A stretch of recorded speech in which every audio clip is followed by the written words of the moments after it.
Start. हाँ। नमस्कार, मैं डॉक्टर विनोद गांधी, बाल रोग तज्ञ।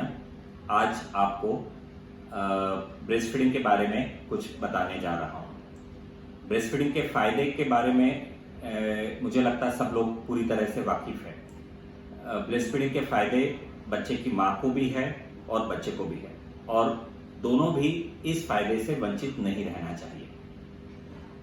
ब्रेस्ट फीडिंग की शुरुआत कैसे करनी चाहिए, सवाल ये आता है। जब नवजात शिशु के पैदा होते साथ माँ अपने तकलीफ में रहती है और उस वक्त पहले 2-3 दिन माँ को फीडिंग चालू करने में काफी परेशानी होती है।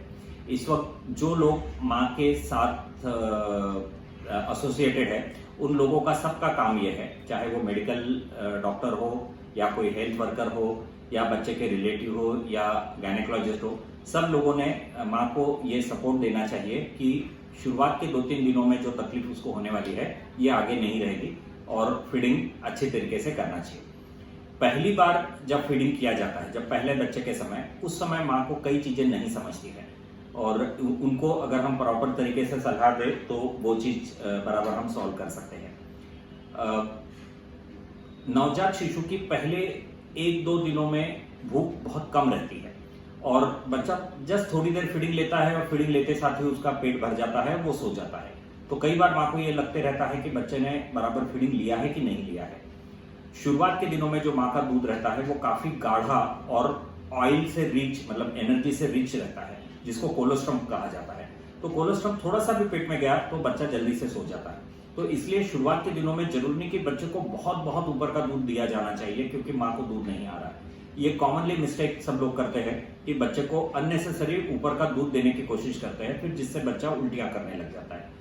इनकेस माँ को जो भी दूध आ रहा है वो लेने के बाद में भी अगर बच्चा अति रो रहा है या यूरिन नहीं कर रहा है तो ही ऊपर का दूध देना चाहिए।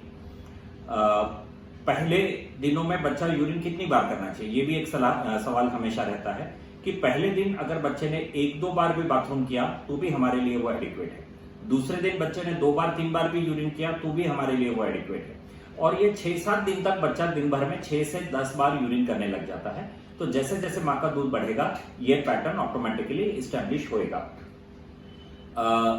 शुरुआत में दूध चालू करने के बाद माँ को बच्चे को डकार किस तरह से दिलाना, बच्चे की पोजीशन किस तरह से रखना, बच्चे को हर समय दोनों बाजू से दूध कैसे पिलाना, ये सब सलाह बराबर देने में आनी चाहिए। बच्चे को अगर हम डकार सही तरीके से नहीं दिलाएंगे तो हो सकता है बच्चा दूध थोड़ा सा मुंह से या नाक मुंह से निकालेगा, जिससे माँ कई बार परेशान हो जा सकती है या डर सकती है।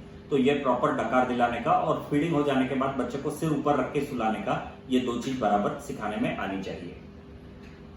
हमारे देश में कई बार बच्चे को माँ का फीडिंग चालू करने के पहले कई अन्य चीजें देने की पुराने जमाने में आदत थी।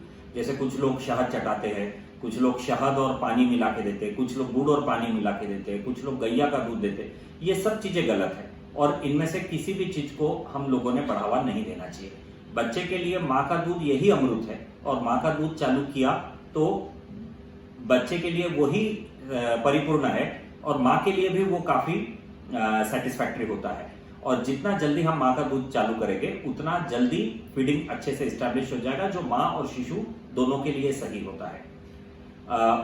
कितने जल्दी हम चालू कर सकते हैं, ऐसे कहा जाता है कि नॉर्मल डिलीवरी में बच्चा डिलीवर हुए बराबर हम उसको फीडिंग चालू करा सकते हैं और सिजेरियन में हम 3-4 घंटे बाद माँ का फीडिंग दे सकते हैं। फीडिंग कितनी देर देनी चाहिए, फीडिंग कितनी गैप में देनी चाहिए, रात में फीडिंग देनी चाहिए क्या नहीं चाहिए, ये कई सवाल हमेशा माँ लोग पूछते हैं। तो फीडिंग देने का टाइम ये हर माँ का और हर बच्चे का अलग होता है। ऐसा कोई फिक्स टाइम नहीं है कि हमने 20 ही मिनट देना चाहिए या हमने 10 ही मिनट देना चाहिए। ये कुछ दिनों में माँ को ये समझ में आ जाता है कि अपना बच्चा कितनी देर फीडिंग लेने के बाद सोता है। तो बच्चा जैसा माँ का फीडिंग लेने लग जाता है, शुरुआत में तो बच्चा काफी एक्साइटेड रहता है, लेकिन कुछ देर बाद बच्चा ग्रेजुअली रिलैक्स हो जाता है और धीरे धीरे सो जाता है। जब वो सो जाता है तो उसका हाथ रिलैक्स हो जाता है, बच्चा खुद अच्छे से रिलैक्स हो जाता है, तो माँ को समझ में आ जाता है कि अब हमने एडिक्वेट फीडिंग दे दिया। ये हर माँ के लिए अलग अलग हो सकता है। कोई बच्चा 5 मिनट में सो सकता है, कोई बच्चा उतने ही फीडिंग लेने को 20 मिनट भी लगा सकता है।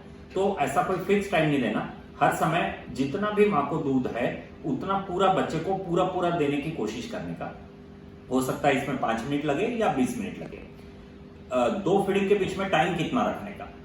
कुछ लोग 1-1 घंटे में फीडिंग देने की कोशिश करते हैं, उससे माँ और बच्चे दोनों परेशान हो जाते हैं। तो आइडियल टाइम ये रहना चाहिए कि जिससे माँ को और बच्चे को दोनों को एडिक्वेट रेस्ट मिले। तो सही टाइम ये है कि करीब 2 से 3 घंटे का, प्रिफरेबली 3-3 घंटे का अगर हम टाइम रखते हैं तो माँ का भी एडिक्वेट आराम होता है और बच्चे की भी एडिक्वेट नींद होती है।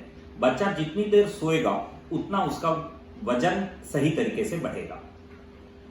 तीसरा सवाल कई बार लोग ये करते हैं कि हमने रात में फीडिंग देना ही चाहिए कि नहीं देना चाहिए। तो शुरुआत के 2-3 महीने में बच्चे को दिन और रात नहीं समझता है, तो बच्चा दिन में भी उतने ही बार दूध पीता है और रात में भी उतने ही बार दूध मांगता है। तो जैसे जैसे बच्चे का वजन बढ़ेगा, बच्चा एक 4 किलो 5 किलो के आसपास आ जाएगा, नाइट टाइम का फीडिंग हम ग्रेजुअली अवॉइड कर सकते हैं, पर दिन का फीडिंग हमको 2-2 3-3 घंटे से वैसे ही देते रहना पड़ेगा।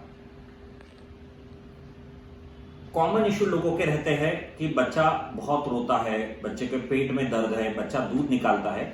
ये सब चीजें कॉमन है, इनको अगर हम सही तरीके से फीडिंग दे तो इनको बगैर दवाई दिए हम सॉल्व कर सकते हैं। जो लोग हम पहले कोलिक बोलते थे कि बच्चा रोया यानी उसके पेट में दर्द हो रहा है, आजकल ये कहा जाता है कि वो कोलिक यानी पेट दर्द नहीं, वो कोलिक प्रोबेबली दूध ऊपर आ रहा है जिसके वजह से बच्चे को इरिटेशन हो रहा है और बच्चा रो रहा है, जिसको हम रिफ्लक्स बोलते हैं।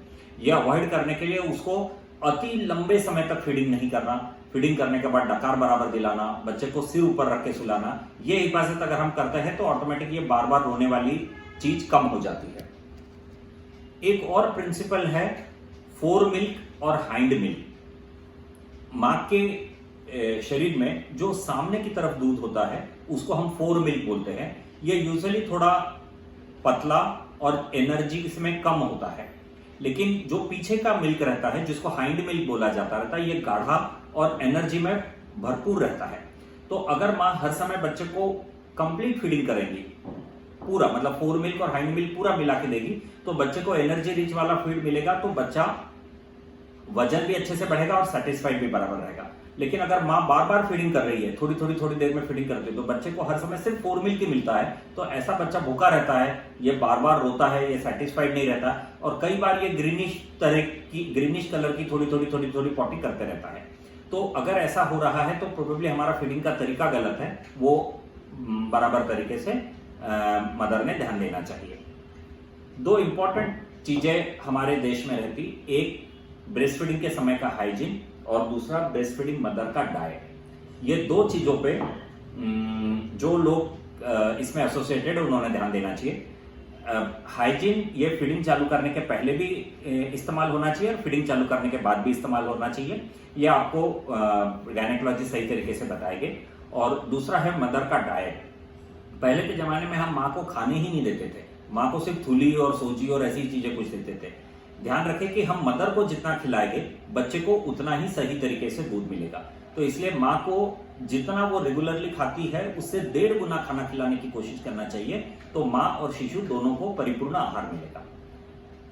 आई थिंक ये चीजें सफिशिएंट हो गई है ब्रेस्ट फीडिंग के बारे में बताने में। इसके सिवा और भी कुछ क्वेरी है तो आप लोग हमको सवाल कर सकते हैं।